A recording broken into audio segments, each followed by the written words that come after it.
आज की कहानी है बहू या नौकरानी। एक दर्द भरी कहानी। आशा करता हूँ आपको कहानी पसंद आएगी। पूरे 4 साल बाद सोनू कनाडा से लौटा था। कनाडा में एक ब्यूटी प्रोडक्ट्स बनाने वाली कंपनी के लिए सोनू काम करता था। सोनू अपने देश अपने घर लौटकर काफी खुश था। एयरपोर्ट पर उतरते ही सोनू की नजरें अपने परिवार वालों को खोजने लगी। जल्दी ही उसे अपने माँ बाप, भाई भाभी, बड़ी बहन और खुद की 3 साल की बच्ची भी एयरपोर्ट पर खड़े नजर आई, लेकिन उसकी नजरें शोभा को खोज रही थी। वो सोचने लगा, ये शोभा मुझे मिलने आई क्यों नहीं, और ऊपर से उसने हमारी छोटी सी बच्ची को भी यहाँ भेज दिया। सोनू एयरपोर्ट पर सबसे हंसी खुशी मिला। फिर उसने शोभा के बारे में पूछा तो उसकी दीदी बोल पड़ी, भाई वो घर पर ही है, तुम्हारे लिए खाना तैयार कर रही है। वो तो आज ही तुम्हारे आने की खुशी में काम करने लगी है, वरना वो कोई काम करती कहाँ है। सोनू ने अपनी बेटी को प्यार से उठा लिया, लेकिन उसकी बेटी उसे देखकर रोने लगी। लाओ मुझे दो, बच्ची को, वह तुम्हें काफी दिनों बाद देख रही है ना, इसलिए पहचान नहीं पा रही होगी। कहते हुए दीदी ने बच्ची को अपने पास ले लिया। सभी टैक्सी में बैठकर अपने घर की तरफ रवाना हुए। सोनू अपने परिवार से मिलकर खुश था, लेकिन ये बात कि शोभा उसे एयरपोर्ट पर मिलने नहीं आई उसे काफी परेशान कर रही थी। वो सोचने लगा, क्या खाना बनाना इतना ज्यादा जरूरी था, मुझसे मिलने से भी ज्यादा, और वो भी तब जब मैं 4 साल बाद वापस आया हूँ। इन्हीं ख्यालों में घर तक का आधा रास्ता बीत गया। अब उसकी बच्ची उसे देखकर रो नहीं रही थी, इसलिए सोनू उसके साथ खेलने लगा। बाकी का आधा रास्ता भी खत्म हुआ और सब घर पहुंच गए। गाड़ी की आवाज सुन शोभा बालकनी में आकर खड़ी हो गई और सोनू की तरफ देखने लगी। सोनू भी जैसे ही गाड़ी से उतरा, उसने पहले दरवाजे की तरफ और बाद में बालकनी की तरफ नजरें घुमाई, जैसे वह सुबह को ही देखना चाहता हूँ। सोनू से नजरें मिलते ही शोभा के चेहरे पर मुस्कान झलक पड़ी। सोनू भी उसे देखकर हल्के से मुस्कुरा दिया। सभी घर के अंदर गए। शोभा सबके लिए पानी लेकर आई और सभी को पानी देने के बाद फिर से किचन में चली गई चाय बनाने के लिए। थोड़ी देर तक सभी परिवार वालों से बातें करने के बाद सोनू शोभा को बुलाने लगा। माँ ने उसे बीच में टोकते हुए कहा, रहने दो उसे किचन में, थोड़ा काम कर लेने दो, बाद में अपने आप आ जाएगी। तुम बैठो यहाँ मेरे पास, वैसे भी कहाँ ज्यादा काम करती है वह। सोनू यही बात दूसरी बार शोभा के बारे में सुन रहा था। अब उसने सोचा कि मेरे परिवार वाले मुझसे झूठ थोड़ी बोलेंगे, हर दिन नहीं होता होगा उसको इतना काम, आज थोड़ा सा है करने देते हैं, मैं बाद में उससे बात कर लूंगा। सोनू अपने परिवार वालों से बातचीत में मगन हो गया। एक के बाद एक रिश्तेदार और पड़ोसी सोनू को मिलने आते रहे और शोभा को किचन से बाहर निकलने का समय ही नहीं मिला। सभी के लिए चाय बनाना, नाश्ता बनाना, यही करते करते शाम हो गई। शाम होते ही अकेली शोभा इस बड़े से परिवार का खाना बनाने में जुट गई। 2 घंटे बाद सभी परिवार वाले खाना खाने के लिए डाइनिंग टेबल पर बैठे थे सिवा शोभा के। सोनू चाहता था कि शोभा भी उसके साथ बैठकर खाना खाए, लेकिन फिर माँ ने कहा, अगर वह भी खाना खाने बैठ जाएगी तो सबको परोसेगा कौन। सभी के खाना खाने के बाद शोभा ने अकेले खाना खाया। रात को सोने के वक्त सोनू और शोभा अच्छे से मिल पाए। सोनू शोभा के साथ काफी बातें करना चाहता था, लेकिन वो उसके चेहरे पर थकान और नींद अच्छे से देख सकता, इसलिए उसने शोभा को परेशान ना करने का फैसला किया और उसे सोने दिया। शोभा सोने ही वाली थी कि उसकी छोटी बच्ची रोने लगी, तो शोभा तुरंत उठकर उससे दूध पिलाने के लिए चली गई। सोनू कब सो गया उसे पता ही नहीं चला। जब सुबह बच्ची की रोने की आवाज आने लगे तो सोनू उठा और शोभा को पुकारने लगा। जब शोभा पास नहीं दिखी तो उसने बच्ची को चुप कराया और फिर से सुला दिया। सोनू बाद में शोभा को देखने लगा तो शोभा उसे फिर से किचन में मिली, जो सुबह सुबह ही जल्दी उठकर घर वालों के चाय नाश्ते की तैयारी में लग गई थी। अब सोनू सोचने लगा, माँ और दीदी तो कहती थी कि शोभा ज्यादा काम नहीं करती, लेकिन जो मैं देख रहा हूँ वो तो कुछ और ही है।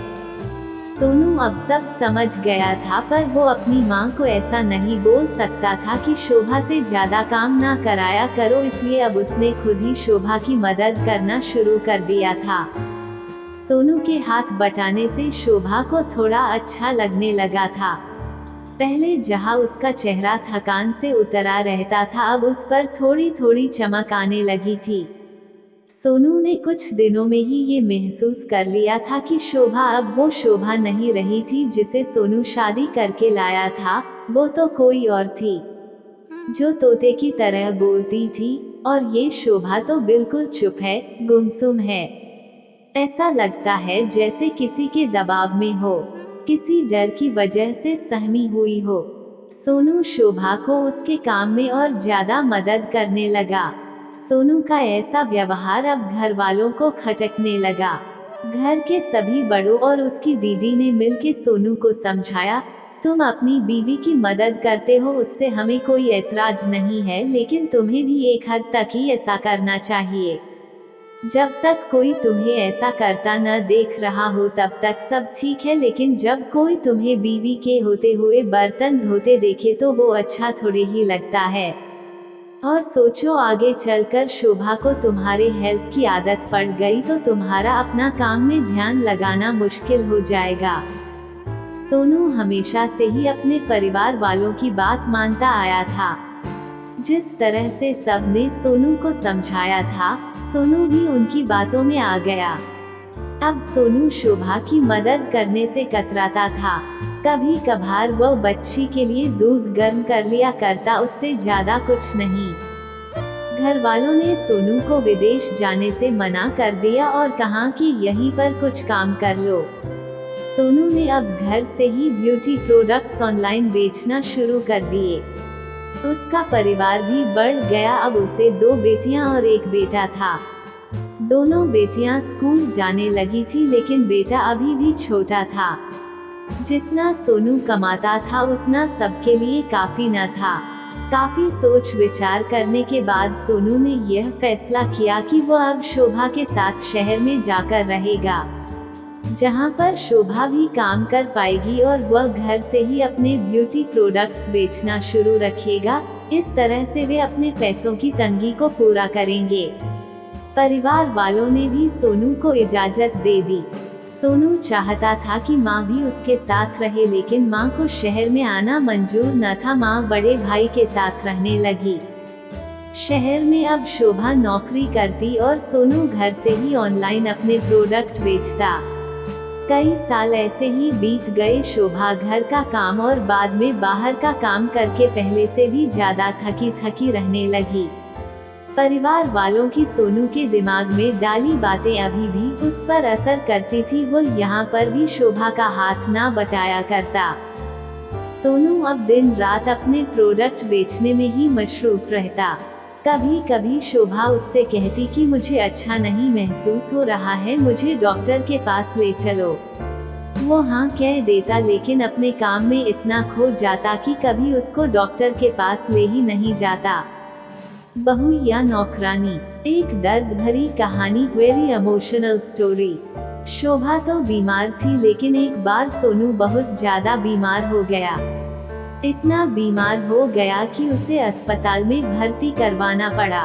अस्पताल में सोनू के पास सिर्फ शोभा थी और कोई नहीं। इतना बीमार होने के बाद भी उसके परिवार वाले सिर्फ उससे मिलकर वापस अपने घर चले गए थे। उसका सहारा बनने के लिए, उसकी तकलीफ बांटने के लिए कोई भी उसके साथ नहीं था। बिस्तर पर पड़े और शारीरिक तकलीफ से गुजर रहे सोनू को अपनों का ऐसा व्यवहार बहुत तकलीफ दे रहा था। फिर वह सोचता कि उसने भी तो शोभा के साथ जिंदगी भर यही किया है।